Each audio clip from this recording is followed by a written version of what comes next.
क्या आप एनएससी का ट्रेडमार्क यूज़ नहीं कर पाओगे? हाँ, नहीं कर पाओगे क्योंकि बॉम्बे हाई कोर्ट ने ऑर्डर दे दिया है सोशल मीडिया प्लेटफॉर्म को कि 36 घंटे में जो भी ऐसे एनएससी ट्रेडमार्क यूज़ करते हैं अपनी सोशल मीडिया में, ट्विटर में, एक्स में या अपनी वेबसाइट बनाई है एनएससी नाम की खाली वाटरमार्क लगा के, तो वो सब डिलीट करने का ऑर्डर दे दिया है। मिसलीड कर रहे थे लोग, ये एनएससी का ट्रेडमार्क देख के जेन्युइन सोच के इन्वेस्ट कर देते थे और वहाँ उनके साथ फ्रॉड हो जाता था। अब बात करें लेबनान और जो इजराइल के बीच में वॉर चल रही थी, सीज फायर हुआ है 10 दिन का, तो उसके बाद ईरान ने ऑर्डर दे दिया है 10 दिन के लिए स्ट्रेट ऑफ हॉर्मुज़ जो खोल दिया जाएगा। काश मैं ऐसा बोल पाता ऐसा कुछ भी नहीं हुआ है भाई, और फिर से बंद कर दिया ईरान ने। उनका कहना है कि यूएस ने जो ब्लॉक करके रखा है अभी भी रास्ता, तो हमारा सप्लाई नहीं आ पा रही है, तो हम फिर से बंद कर रहे हैं। और सुनने में आ रहा है कि एक इंडियन शिप में भी फायरिंग हुई है ईरान की तरफ से। रिपोर्ट आ रही है, सच है झूठ है वो तो बाद में पता चलेगा 1-2 दिन के बाद, जो कि अच्छी बात नहीं है। दोबारा ब्लॉक कर दिया भाई, फटाफट खोल लो यार, क्या कर रहे हो। अब बात करें गेम डेवलपर की, तो 44% से भी ज्यादा गेम डेवलपर अपनी जॉब छोड़ना चाहते हैं अमेरिका, एशिया और यूरोप को मिला के, क्योंकि उनको फंडिंग की प्रॉब्लम हो रही है और प्रोजेक्ट कम मिल रहे हैं कुल मिला के।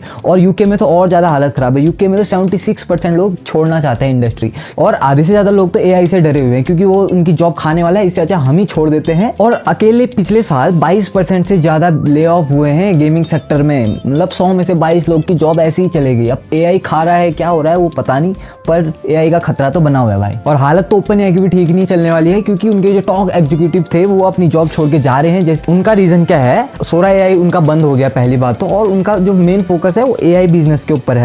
अभी जो वीडियो जनरेट वाला बिजनेस है वो उन्होंने बंद कर दिया है। और सोरा एआई जो वीडियो जनरेट करता था, एक दिन के 1 मिलियन से भी ज्यादा रुपए खर्च होते थे उसमें। वो ओपन एआई पहले से ही लॉस में चल रही है, तो ये ज्यादा लॉस बढ़ा रहे थे। और अब बात करें मेटा की, तो वो 8000 लोगों को फिर से अनएम्प्लॉयड बनाने वाला है। मई 20 को 10% ग्लोबल फोर्स है, जबकि इनकी मतलब कुल मिला के इनके कंपनी में 80,000 लोग काम करते हैं वर्ल्ड वाइड, तो 10% फोर्स को तो ऐसे ही निकाल रहे हैं। और अभी तक टोटल इन्होंने कितने निकाल दिए पता है? 79,000 लोगों को ऑलरेडी निकाल चुके हैं अपने मेटा से। फेसबुक हो गया, इंस्टाग्राम हो गया, जो इनके अलग अलग ऐप चलते हैं, वहाँ टोटल मिला के इतने ले ऑफ हुए हैं।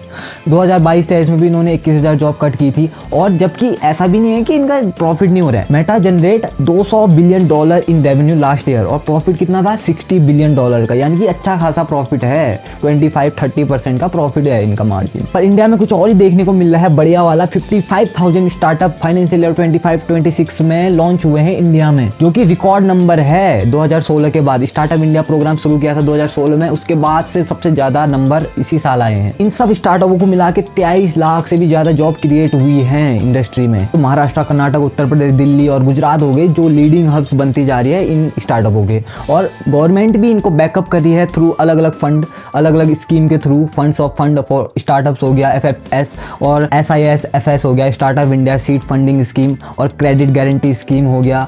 बहुत सारे स्टार्टअप फंड करी है गवर्नमेंट। और बाकी का इंडिया के फॉरेक्स रिजर्व की बात करें तो वो भी $3.8 बिलियन से बड़ा है हमारा, और जो कि टोटल होता है $700.9 बिलियन का, जो कि पीक में था $728 बिलियन का, जो कि फरवरी में था। उसके बाद तो वॉर ही चल गई थी। और गोल्ड की बात करें तो वो भी हमारा 935 करोड़ से बड़ा है, और जो हमारा IMF में रिजर्व पड़ रखे हैं वो भी 110 करोड़ से बड़े हैं। आप लोगों ने कुछ दिनों से नोटिस किया होगा कि इंडियन स्टॉक मार्केट ऊपर है या ग्लोबल स्टॉक मार्केट ऊपर है। क्यों है? क्योंकि फॉरेन पोर्टफोलियो इन्वेस्टर ने एक हफ्ते के अंदर इंडियन इक्विटी मार्केट में 4800 करोड़ रुपए इन्वेस्ट किए हैं। नेट इनफ्लो की बात करें तो 3717 का इनफ्लो देखने को मिला है। अपने लो से मार्केट अभी 10% तक ऊपर है। 22,000 के करीब इसने लो लगाया था और अभी 24,400 के करीब ट्रेड कर रहा है, और अच्छा खासा लेवल टिका हुआ है। अब कोई मार्केट का वॉर का असर उतना नहीं देखने को मिल रहा है जितना मार्च के मंथ में देखने को मिला था, क्योंकि अब सबको पता है ये होगा वो होगा, करना कुछ है नहीं। नेट प्रॉफिट जो Q4 का है 19,221 करोड़ का है, जो कि 17,000 करोड़ था पिछले साल इसी क्वार्टर में। और बैंक ने अनाउंस किया है dividend of 15 rupees per share का। ऑपरेशन प्रॉफिट की बात करें तो 27,802 करोड़ का था, जो कि 4.8% से ईयर ऑन ईयर ग्रोथ से बढ़ रहा था, क्योंकि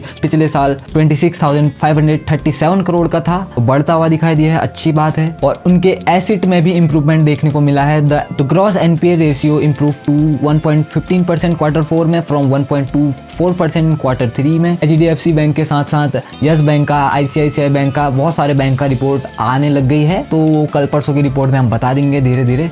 तो अगर मेरी वीडियो थोड़ी भी वैल्यूएबल लगी, कंटेंट अच्छा लगा तो लाइक सब्सक्राइब कर देना, ठीक है। कल मिलते हैं, बाय बाय।